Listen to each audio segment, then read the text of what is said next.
At that point, you give a massive round of applause. Right, first of all, there's a chance that some things may not work today. There's a chance that some things may work how they're not supposed to work today.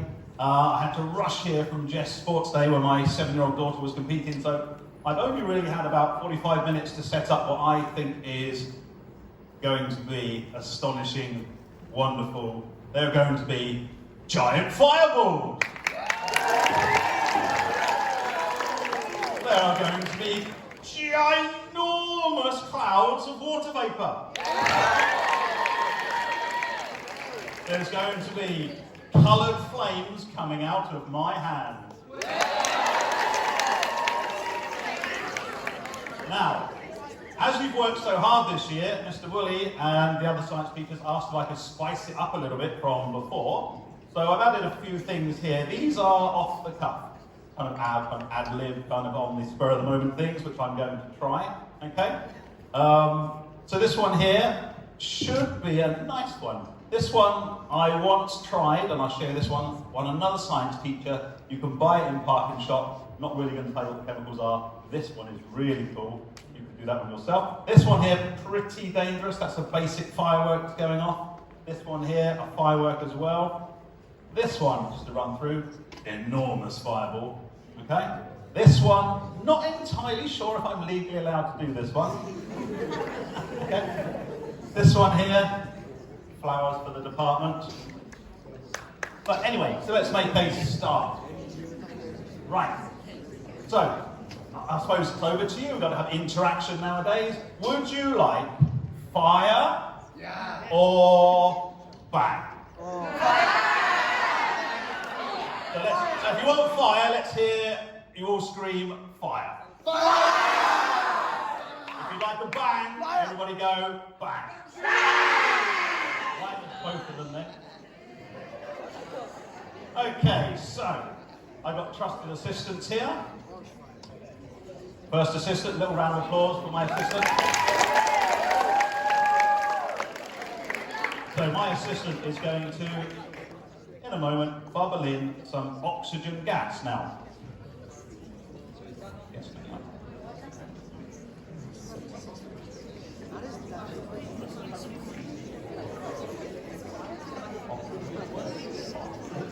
now, as you know, oxygen gas, being year 9, rotation 1, what's that, rotation 2 actually, covalent bond. Oxygen gas is a molecule, it's got a covalent bond. It's simple covalent, it's got a double bond, 6 electrons in its outer shell, and we know that oxygen helps things burn. If I was to allow this oxygen just to come out the end of the tube, it's colourless, odourless, tasteless, you can't see it. It's got about the same density as air, it's just hanging around here somewhere. Okay? But I can catch it in something that you've got at home. This is just washing up liquid. There's washing up liquid in there. Okay?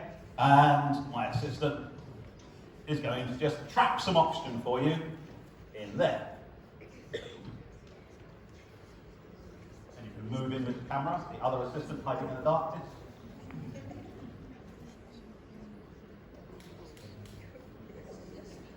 So that's oxygen being trapped. A little bit more. Make sure you can see it.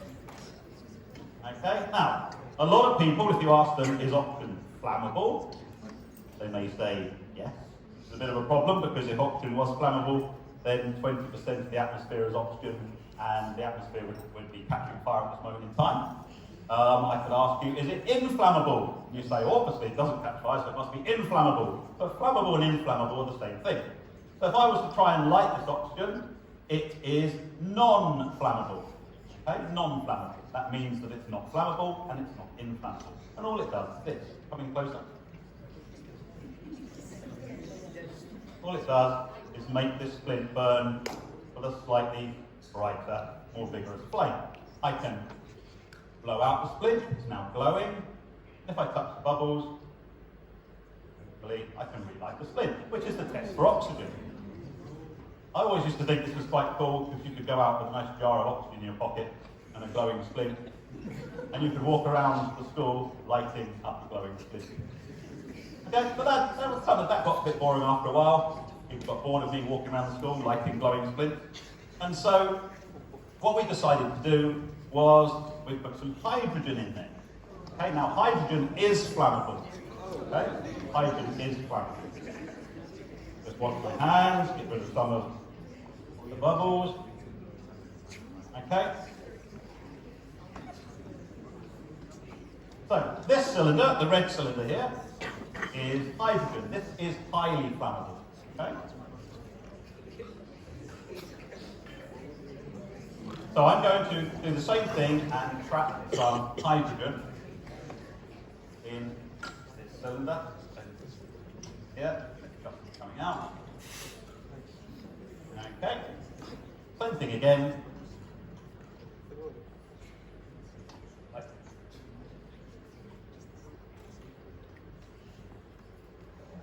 You can see exactly the same thing again. Colourless bubbles, trapping a little bit of hydrogen. As soon as my assistant's got the splint lit.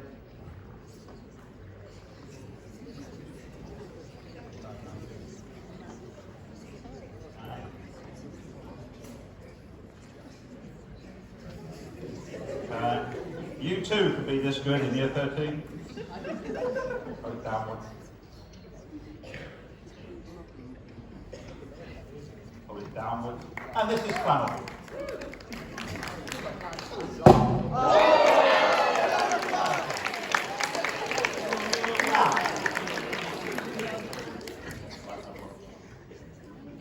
So, oxygen is not flammable, hydrogen is flammable. We know things burn. You know, hydrogen is a covalent molecule. It's got a single bond between the two hydrogen atoms, and it takes energy. You know that to break the bond. Oxygen's got a double covalent bond, dot cross, dot cross. We all know about that in year 9. If I can break the oxygen bonds, I have to put some energy in. If I break the hydrogen bonds, I have to put some energy in. Then I've got hydrogen and oxygen looking to bond again. They like to complete their outer shells. You've probably, I think you have drawn water, hydrogen, and hydrogen will find an oxygen, and they will join together to make water. Now, when they join together, they release energy. They release it as heat. It is going to produce a lot of heat. That is going to heat up the air in the room, and that's going to cause a massive pressure wave, and pressure waves to you is sound. So that's going to come across the room. Physicists in the room, that'd be a nice longitudinal wave you'll study in the future. That's going to come across the room, go into your eardrums, and hopefully this should be a demonstration of hydrogen burning in oxygen, releasing energy, heating up the air, pushing the air across the room towards you. So I'll put in the oxygen, you've seen that before.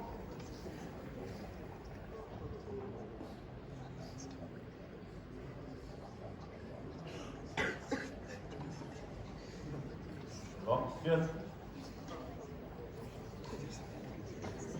So we put enough in to get a big bang. Now I'll put in some hydrogen. People in the room who know the formula of water, I know it's H2O. Hydrogen water. Hydrogen is the bubble, like this now.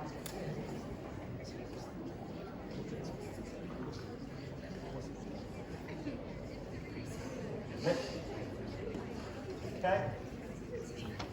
And people at front, fingers in ears. Let's see if we can get a bang for you.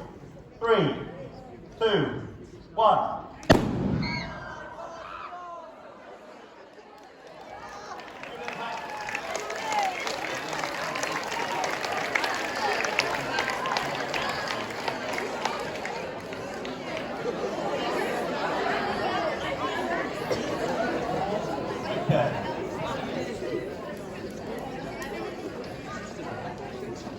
So just start this one going. When you came into the room, there was a smell. Wasn't me, okay? So.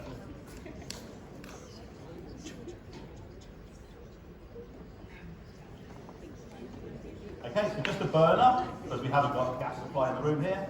borrowed from D&E, silver, I think, thanks Mr Timmermans. And I'm just going to pop the can on the top, and into the can a simple long chain carbon molecule. So this is a long chain carbon molecule. See this?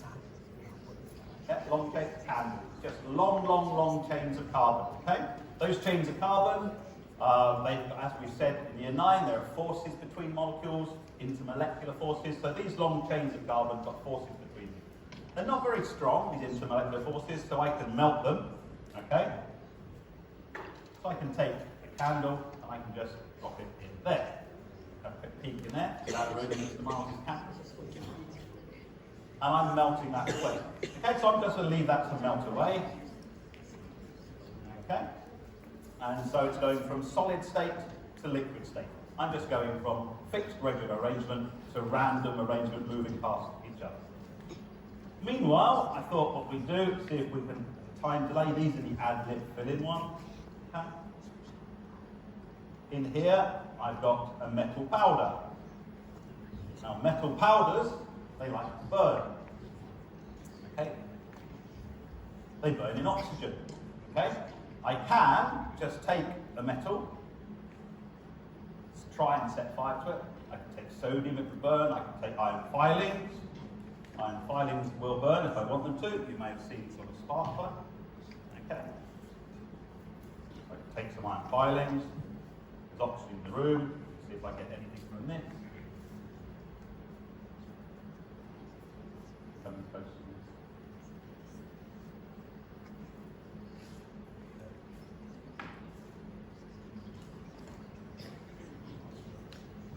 So these iron filings are going to burn, but really the 20% oxygen in the room isn't sufficient. So what I've done is I've mixed them with a solid, and this solid, if it gets warm, if it heats up, it falls apart. We call that decomposing. And so if I'm lucky, I can give this enough heat for the metal to react with the oxygen which comes from the solid, which is decomposing.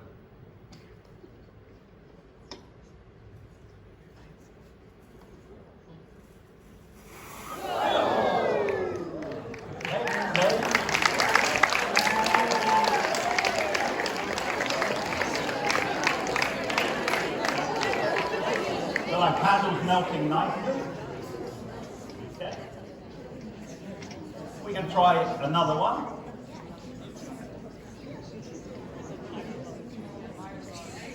So that's a metal reacting with oxygen, but that oxygen was concentrated. It was in the form of a solid, and all I did was I managed to heat up that solid.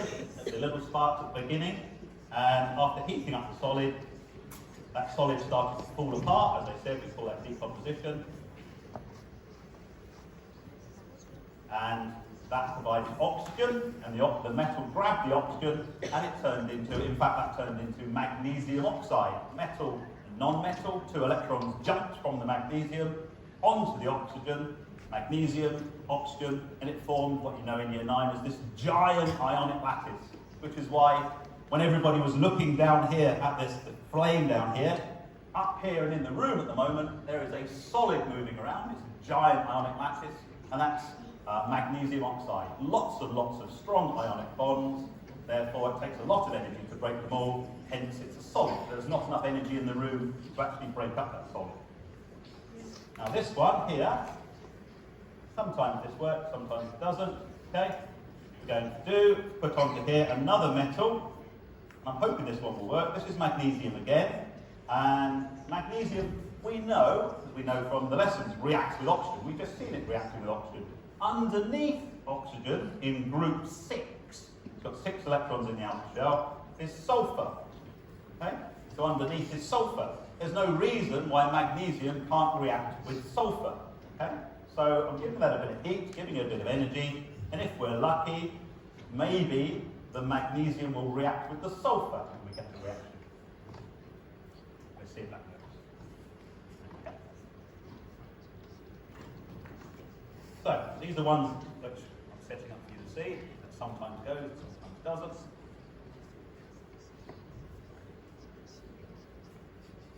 Okay, so back to this one that I talked about. This is Park and Shop. Just hold this one firmly in my hand so you can't see what it is. Okay, it's on the shelf at Park and Shop. This one I particularly like. Okay, because when I was a younger teacher, last week, did the year 13s laughing? Okay. What I did once upon a time is there was a teacher who used to like connecting.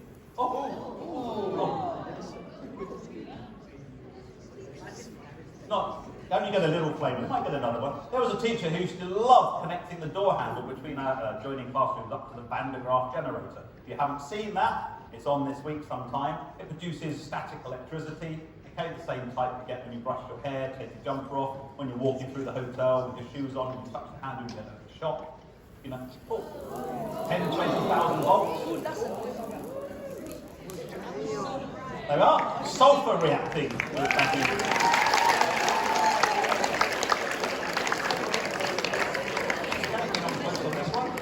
So, this teacher used to always get me between the adjoining classrooms. So one day I took a tray of metal tubs into his classroom. He thought it was a bit strange because why was I putting the metal tubs away? And I have gone and got this chemical, which is on there, and I've mixed it with this one. This comes from Park and Shop. I'll tell you this one. If you've got a sore throat, this is glycerol. Most reactors, as you can see, I'm heating. I'm definitely heating this one up. Heat a few others up. This one I don't need to though. All I need to do is just pour some glycerol over the top and then put it into those cans and walk into the other teacher's classroom and pop it into the cupboard.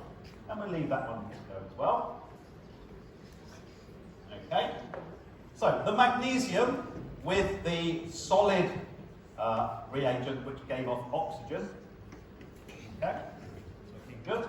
Gave off oxygen, which was here, that's magnesium. It was causing the heat, caused the reagent to decompose, the oxygen was given off, okay, and that made magnesium oxide. That was very fast. So what I'm going to try and do, sometimes this won't work, sometimes it doesn't. What I'm going to try and do is see if I take that mixture of magnesium plus that solid which decomposes, falls apart when I heat it, and I put it into a tube, like this tube here, I should be able to, if it works, control the burn. Let's just see if I can get this one